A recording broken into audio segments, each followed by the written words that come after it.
The bruise was shaped like four fingers, and I saw it the moment Tyler lifted his arms over his head to show me the dinosaur on his new t-shirt. "Look, Grandma Ruth, he's got wings and everything." I was kneeling on the kitchen floor of my daughter's house in Asheville, North Carolina, helping my 8-year-old grandson into the shirt his mother had bought him for his upcoming school field trip, and for one frozen second I forgot how to breathe. The mark ran along the soft underside of his upper arm, purple-yellow at the edges, the kind of bruise that doesn't come from falling off a bike or wrestling with a cousin. It came from being grabbed, hard, by someone with a full-grown hand, and no intention of letting go gently. "Baby, what happened to your arm?" Tyler's face did something I will never forget for the rest of my life. It closed. Not the way a child's face closes when he's embarrassed about a scraped knee, but the way a face closes when a small person has already learned, at 8 years old, that certain questions are not safe to answer honestly. "I fell," he said, too fast, his eyes sliding away from mine toward the hallway that led to the living room, where I could hear the low murmur of the television, and beneath it, two male voices, my son-in-law Craig, and his father Walter Hemsley, who had been staying with Craig and my daughter Lindsay for the past 6 weeks while his own house underwent renovations after a burst pipe. "You fell," I repeated. "Yeah, at the park. Can we go now, Grandma? I want to show you the swings." I let him lead me by the hand out the back door into the yard, because pushing an 8-year-old in a kitchen with 2 adults in earshot is not how you get the truth. And I had learned exactly one thing in 61 years of living that I trusted more than almost anything else. Children tell the truth eventually, if you make them feel safe enough to do it, and if you are patient enough to wait.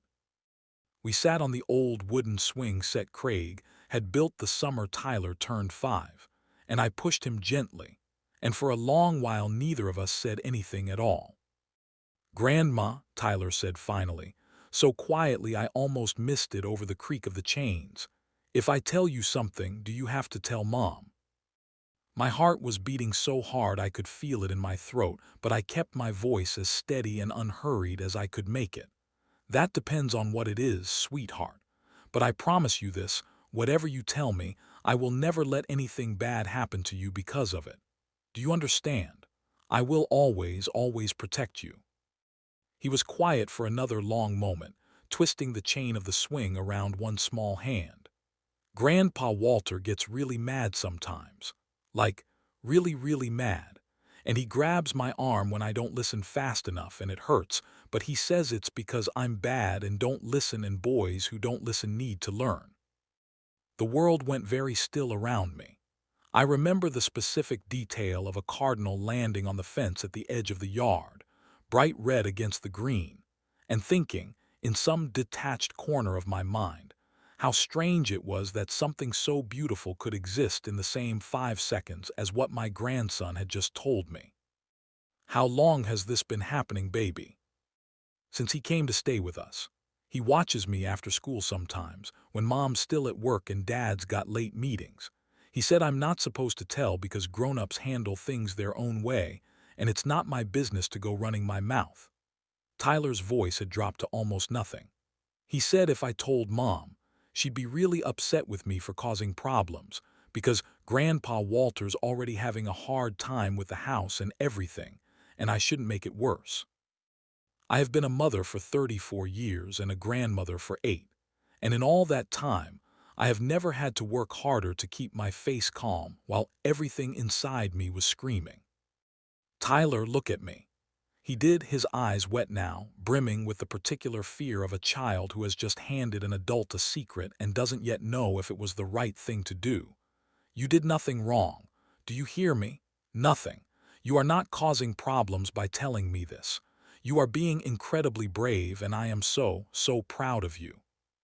Are you gonna tell Mom?" "Yes," I said, because I would not lie to him, not about this, not about anything ever again if I could help it. "But I'm going to be the one who tells her, and I'm going to make sure it happens the right way, so nobody blames you for any of it. Can you trust me on that?" He nodded, small and uncertain, and leaned his head against my arm. And I sat on that swing set holding my grandson while every instinct in my body screamed at me to march into that house and put my hands around Walter Hemsley's throat. I did not do that. I am 61 years old, and I have spent enough years on this earth to know that rage, however justified, is rarely the thing that actually protects the people you love. What protects them is patience, documentation, a plan executed with a cold, deliberate precision that leaves no room for a man like Walter Hemsley to talk his way out of it. The way I suspected, correctly, as it would turn out, he had talked his way out of things his entire life. But I did not confront Walter that afternoon. I know how that sounds, that I sat in the same house as the man who had left bruises on my grandson's arm and said nothing to his face. But I have learned, over decades of watching family dynamics unfold in ways both beautiful and ugly, that confrontation without evidence is a gift you hand to the person you're confronting. It gives them time to construct a story. It gives them the opportunity to turn to your own daughter and say, calmly, reasonably, "Your mother's always had a flair for the dramatic, hasn't she?" And watch the seed of doubt take root exactly where you don't want it. So instead, I did something else. I took photographs of Tyler's arm on my phone, dated automatically, angled to show the clear outline of an adult hand. I asked Tyler gently, without leading him, the way I'd learned you were supposed to ask children about things like this, from a documentary I'd once watched about how forensic interviewers work with young witnesses, whether this had happened more than once, and where, and whether anyone else had ever seen it happen. "Mrs. Alvarez saw it," Tyler said. "My teacher, last week in gym when I changed my shirt for the mile run. She asked me about it too." "What did you tell her?" "I told her I fell, same as I told you." My stomach dropped. If Tyler's teacher had already noticed something and been given the same deflection, that meant there was a paper trail somewhere, a note in a file, an internal flag, the kind of thing schools are required to document even when a child denies anything is wrong. That could matter. That could matter enormously. I drove home that evening with my hands shaking on the steering wheel, and I did not sleep. Instead, I sat at my kitchen table with a legal pad and a cup of coffee that went cold within the hour, and I wrote down everything. Every date I could reconstruct of Walter's stay with Lindsay and Craig, every detail Tyler had told me, every instinct I'd had over the past 6 weeks that something in that house had shifted, that Tyler had grown quieter at family dinners, that he flinched, very slightly, whenever Walter raised his voice about something as small as a football score on television. I thought about calling my daughter that night. I decided against it, and I want to be honest about why, because it is not a decision I made lightly or without guilt. Lindsay adored her father-in-law. Walter had, by every outward appearance, been generous and warm to her. He'd walked her down a portion of the aisle at her wedding when her own father couldn't make the trip from overseas. He'd helped Craig and Lindsay with a down payment on their first house. He was, in the eyes of nearly everyone who knew him, the picture of a devoted grandfather navigating a difficult stretch after losing his wife 3 years earlier. I was afraid, plainly and simply, that if I went to Lindsay first with nothing but a bruise and my own suspicion, she would want to believe there was an innocent explanation, because believing otherwise would mean confronting something about the man her husband loved and admired that she was not remotely prepared to face. I was afraid Walter, charming, quick-witted, endlessly reasonable in every social setting I'd ever seen him in, would find a way to make the whole thing sound like the overreaction of a widowed grandmother who'd never quite warmed to her son-in-law's side of the family. So instead, at 11:40 that night, I made a different call. I called Diane Ferris, a woman I had known for 22 years, since our daughters had been in the same Girl Scout troop together, back when Diane had still been a family law attorney handling custody cases before she'd shifted her practice, in recent years, toward representing children directly in cases involving suspected abuse. I had not spoken to Diane in nearly 3 years, Not since her retirement party, but I still had her cell number, and she picked up on the fourth ring, her voice thick with sleep. "Ruth, is everything all right?" "No," I said. "I need your advice, and I need it tonight because I don't think I can wait until morning to figure out what to do." I told her everything: the bruise, Tyler's words on the swing set, the teacher who had already noticed something and been given the same deflection. Diane listened without interrupting, the way good lawyers do, and when I finished, she was quiet for a moment before she spoke. "Ruth, I want you to understand something clearly, because I think it's going to matter for how you handle the next 24 hours. What you've described, a repeated pattern of physical force against a child, resulting in visible injury, combined with instructions to the child not to disclose it, that's not a gray area. That's the kind of thing mandatory reporters are required by North Carolina law to report to Child Protective Services the moment they become aware of it. And frankly, Ruth, even though you're not a mandatory reporter in the legal sense, morally you're now in the exact same position. You know something. A child's safety may depend on what you do with that knowledge in the next day or two. I don't want to blow up my daughter's marriage over this, I said, and I could hear how small my own voice sounded. I don't want Tyler to grow up in a family that's been torn apart because of something I did. I understand that fear, Diane said, gently but without softening the truth of it. But I want you to consider the alternative, Ruth. If this pattern continues and nobody intervenes, Tyler doesn't just carry a bruise. He carries a lesson that the adults who are supposed to protect him will look away if looking away is more comfortable for everyone else. That lesson does far more lasting damage than any difficult conversation you have this week. We talked for nearly an hour. Diane walked me through exactly what needed to happen, step by careful step, how to document what I knew in writing before I spoke to anyone else, so my own memory of events would be preserved before emotions and other people's reactions could blur it. How to approach my daughter in a way designed to protect Tyler first, rather than to manage Lindsay's feelings about her father-in-law, however much I loved her and understood how hard this would be for her to hear. And if it came to it, how to make a formal report to the county's Child Protective Services office, and what that process would likely look like: an investigator, an interview with Tyler conducted by trained professionals rather than a frightened family member, a medical evaluation of the bruising, and depending on what all of that revealed, a range of outcomes from a mandated safety plan to something far more serious. "There's one more thing you need to think about," Diane said, near the end of our call. "Walter is currently living in that house, which means until this is resolved, Tyler is not safe there. That has to be your first priority tomorrow morning before anything else. Get that child somewhere Walter cannot reach him, before you have a single other conversation with anyone."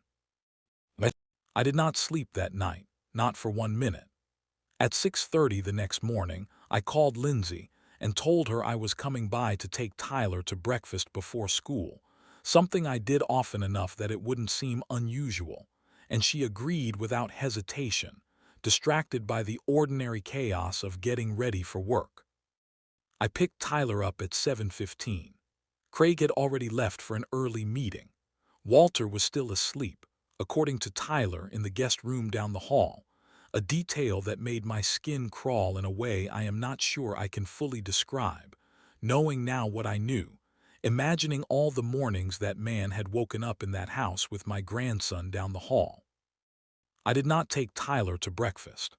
I took him to my own house instead, told him gently that he'd be spending the day with me, that I'd already spoken with his school and he wouldn't be going in today, and that everything happening was because grown-ups were working hard to keep him safe, not because he'd done anything wrong. Then I called Lindsay. I will not pretend that conversation was anything less than the hardest one I have ever had with my daughter. I told her everything slowly, carefully, the way Diane had helped me plan, leading not with accusation but with the bruise itself, the photograph, Tyler's own words on the swing set, the teacher who had already noticed something weeks before I ever did.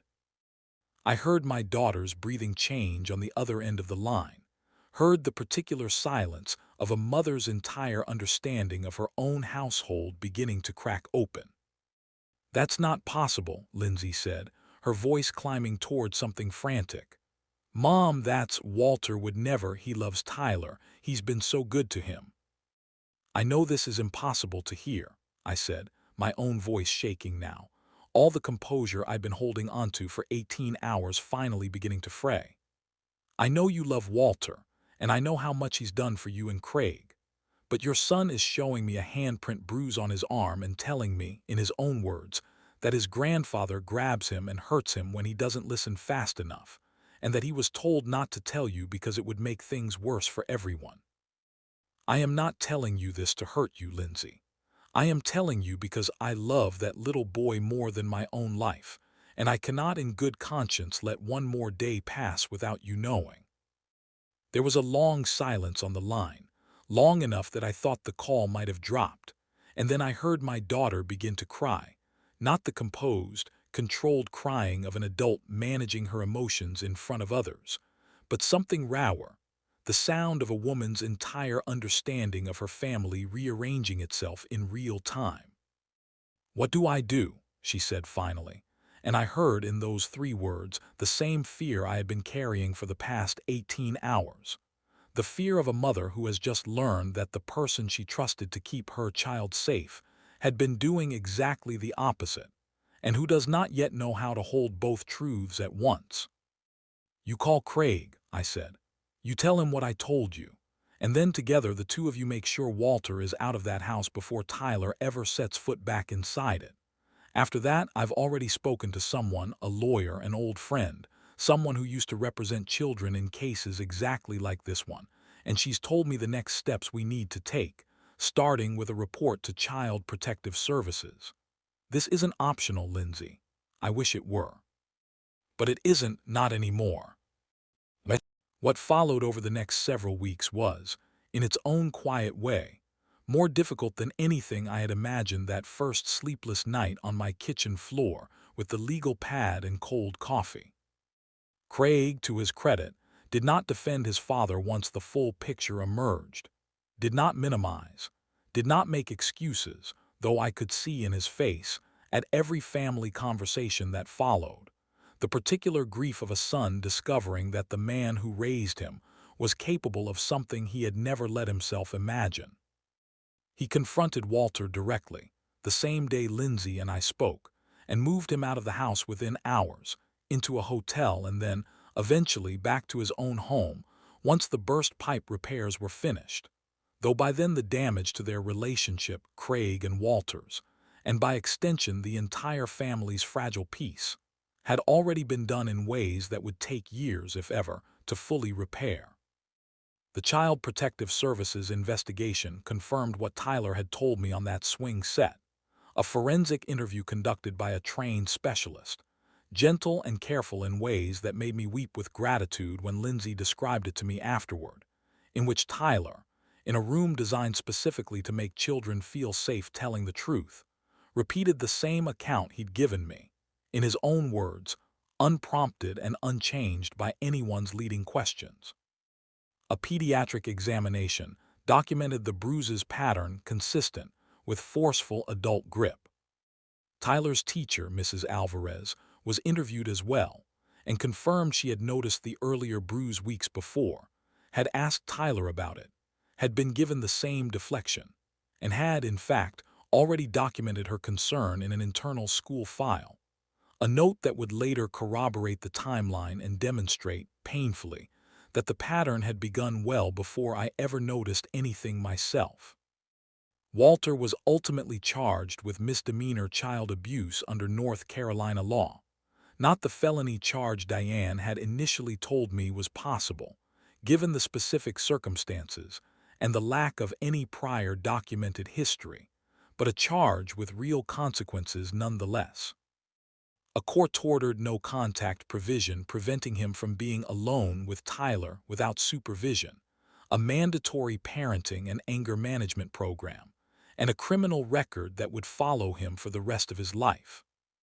I sat in that courtroom on the day of his plea hearing, watching a man I had once shared Thanksgiving dinners with, once watched hand my daughter a father of the groom toast at her wedding, stand before a judge and admit, in a small, defeated voice, to what he had done to my grandson. I felt no satisfaction in that moment, only a hollow, exhausted grief for the family gathering that would never quite be whole again, grief for Craig, watching his father sentenced in a public courtroom, grief for Lindsay, who would spend the rest of her life reconciling the man who'd walked her down the aisle with the man in that courtroom transcript. But when I picked Tyler up from school that same afternoon, because life, even shattered, insists on continuing in its small, ordinary rhythms, and he ran across the playground toward me with his backpack bouncing against his shoulders, calling Grandma Ruth. In the bright, unguarded voice of a child who no longer flinched at the sound of raised voices in his own home, I understood, with a certainty that settled somewhere deep and permanent in my chest, that whatever it had cost our family to get to this moment, it had been worth every single sleepless hour.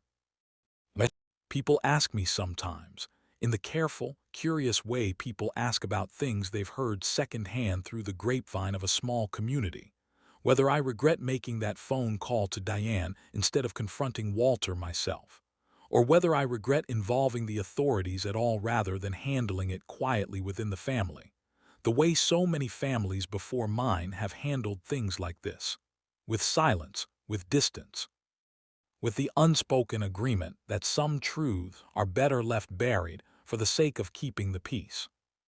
I tell them the truth every time. I tell them that the peace they're describing was never real peace at all.